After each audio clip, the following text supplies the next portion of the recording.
Here's the INFJ paradox that nobody talks about. We're masters at understanding everyone else's psychology while remaining complete mysteries to ourselves. We can spot someone's deepest insecurities from across the room, predict their emotional reactions with uncanny accuracy, and offer insights that feel almost psychic. But our greatest strength, this profound understanding of others, creates our most prominent blind spot when it comes to self-awareness. Today, we're uncovering the 5 critical blind spots that secretly undermine INFJs in relationships, self-perception, and personal growth.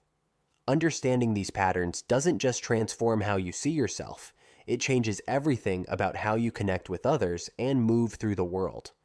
Before we start, please hit the like button, comment, and subscribe so you won't miss any of our weekly deep dives into the world of personality types. And if you are looking to achieve a deeper understanding of yourself and your personality type, click the link in the comments to take our favorite free personality test. The Hidden Judge, Your Unseen Critical Nature. Let's start with something that might feel uncomfortable but needs to be said. You're probably way more judgmental than you realize. INFJs pride themselves on being open-minded and accepting, right? We see ourselves as compassionate observers who don't judge people for superficial things. But here's the reality check. Your judgment runs much deeper than surface level. You're constantly evaluating people's authenticity, their moral consistency, and whether their actions align with their stated values.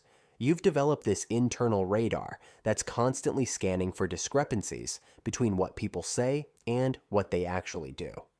The tricky part is that you don't even recognize this as judgment. It feels like observation, like you're just understanding people on a deeper level. But that understanding often comes with silent criticism. You might think they claim to care about social justice but never actually volunteer. Or she talks about authenticity but performs for approval. This isn't necessarily bad. Your ability to spot inconsistency is actually a superpower. But it becomes problematic when you don't acknowledge this judgmental side, because people can sense that evaluation happening even when you're not saying anything. It creates invisible distance in relationships that you might not even understand. Control through understanding, the strategic manipulator. Now let's talk about control, but not the obvious, micromanaging kind. INFJs have a sophisticated, almost invisible need for control that operates through understanding. You spend enormous mental energy figuring out how people work, what motivates them, what triggers them, how they'll react in different situations. Why? Because when you understand someone completely, you can predict their behavior. You can avoid conflicts, prevent misunderstandings, and create the harmony you crave. This is control through strategic understanding rather than direct demands. Your need for control extends to your environment too.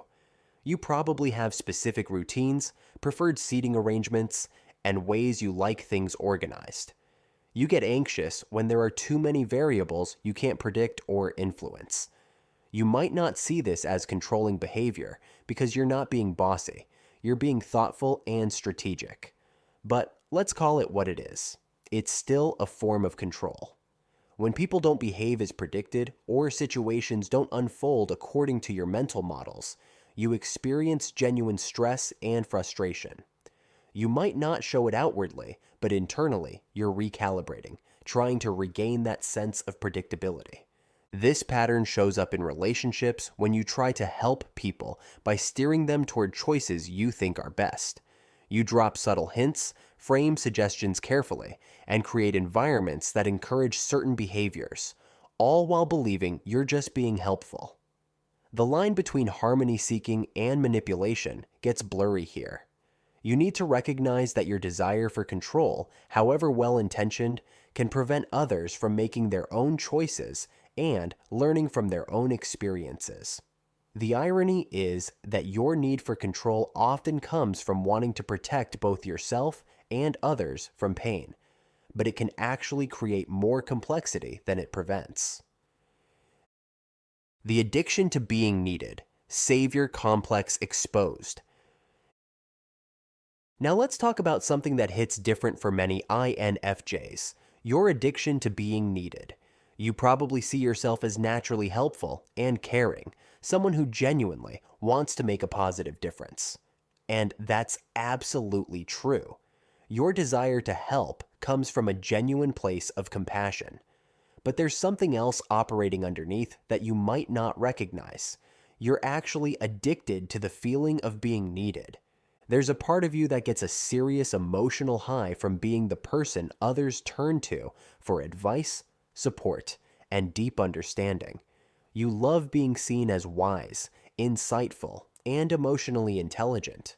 It feeds something essential in your soul when someone says, "I don't know what I'd do without you," or "You always know exactly what to say." This addiction to being needed subtly shapes your relationship choices in ways you might not realize. You unconsciously seek out people who are struggling, wounded, or lost because they provide the best opportunities for you to feel valuable and important. The dark side of this pattern is that you often neglect your own needs while focusing intensely on everyone else's. You convince yourself that you don't need as much support as other people, that you're stronger and more capable of handling life's challenges alone. But really, you're just so focused on being needed that you forget you have needs too. You might even enable people's dependency to some degree because their continued need for you feels validating. This creates an unhealthy dynamic where your sense of self-worth becomes tied to how much others rely on you. Differentiating between genuine compassion and ego-driven helping is crucial here. Real compassion comes from a place of fullness. You help because you care, not because you need to feel important. Ego-driven helping comes from emptiness. You help to fill a void in yourself. The test is simple. How do you feel when someone doesn't need your help? If you feel disappointed, restless, or even slightly annoyed when people handle their own problems competently, that's your addiction to being needed showing up.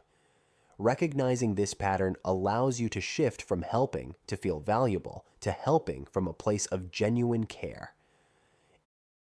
Impossible standards, the perfectionist trap. Let's move to another blind spot that affects nearly every area of your life. Your impossibly high standards.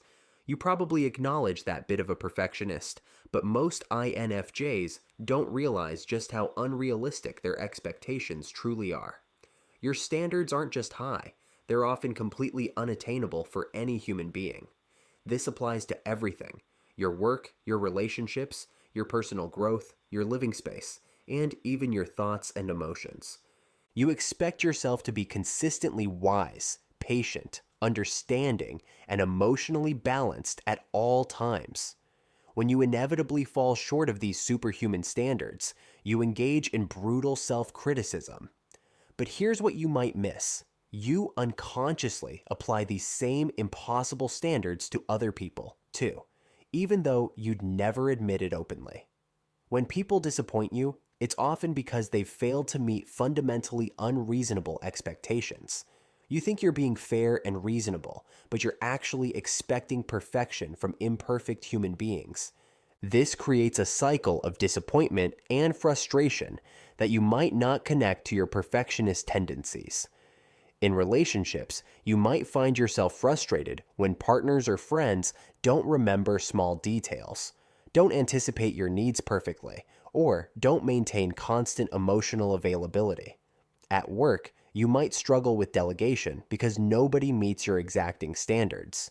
Even in your personal growth, you might feel like you're never making enough progress fast enough. What's really driving this perfectionism isn't just a desire for excellence. It's often rooted in a deep fear of being ordinary. INFJs typically develop this sense of being different or special early in life. And this identity becomes so central that the thought of being average feels genuinely threatening. You might find yourself dismissing simple pleasures or everyday conversations as too superficial because they don't align with your need to feel profound and unique. This creates immense pressure to constantly prove your depth and insight, making it challenging to relax into the ordinary moments that actually make up most of life. Research suggests that this perfectionism often stems from childhood experiences in which you learned that being special, or the wise one, was your primary way of receiving validation. When your worth becomes tied to being exceptional, anything less than perfect feels like failure. This explains why you might procrastinate on projects, not from laziness, but from the fear that your work won't live up to your impossible standards. It's why you might avoid trying new things where you can't immediately excel, limiting your growth and experiences. The cost of this perfectionism is immense.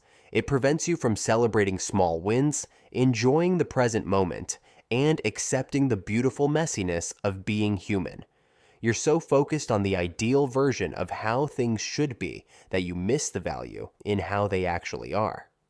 Recognizing this pattern allows you to shift from impossible standards to healthy excellence, expecting your best rather than demanding perfection from yourself and others. The breakthrough comes when you realize that true excellence includes embracing imperfection, learning from mistakes, and valuing progress over perfection. Emotional intensity. Addiction, the drama seeker. Now let's address the paradox that many INFJs struggle to admit. You're often addicted to emotional intensity and drama, even though you claim to crave peace and harmony. Think about it honestly. When was the last time you felt genuinely excited about a simple, straightforward relationship or situation? You probably find yourself most energized when there's emotional complexity to navigate, problems to solve, or deep feelings to process. This addiction to intensity shows up in various ways. You might unconsciously create or maintain drama when life gets too routine or predictable. You might be drawn to emotionally unavailable people because the challenge of connecting with them feels more engaging than being with someone readily available and stable. You might even sabotage peaceful periods in your life because they feel dull or empty compared to the emotional charge of intense experiences. The problem with this pattern is that it prevents you from appreciating and cultivating genuine peace and stability. You say you want calm, but when you actually experience it, you feel restless and unfulfilled. This can lead to a cycle where you create chaos just to feel engaged with life again. The cost is significant. You miss out on the deep satisfaction that comes from stable, consistent relationships and the quiet joy of ordinary moments. Recognizing this addiction to intensity allows you to make conscious choices about the emotional energy you invite into your life. You can learn to appreciate the subtle beauty of stability and develop healthier ways to feel engaged without relying on drama. It's about finding balance, honoring your need for depth, while also cultivating the peace you genuinely deserve. So here's what matters most. These blind spots aren't flaws to eliminate. They're the shadow side of your greatest strengths. Your critical nature comes from your ability to spot authenticity. Your need for control stems from your talent for creating harmony. Your perfectionism drives excellence. Awareness is everything. When you recognize these patterns, you can choose when they serve you and when they don't. You can catch yourself seeking drama and choose peace instead. This isn't about fixing yourself. It's about integrating all parts of who you are to live more authentically and connect more deeply. The journey continues, but now you see the path more clearly. If you want to continue the journey to understanding yourself or an INFJ in your life, click either of the following videos, where we continue to unlock the secrets of the INFJ personality type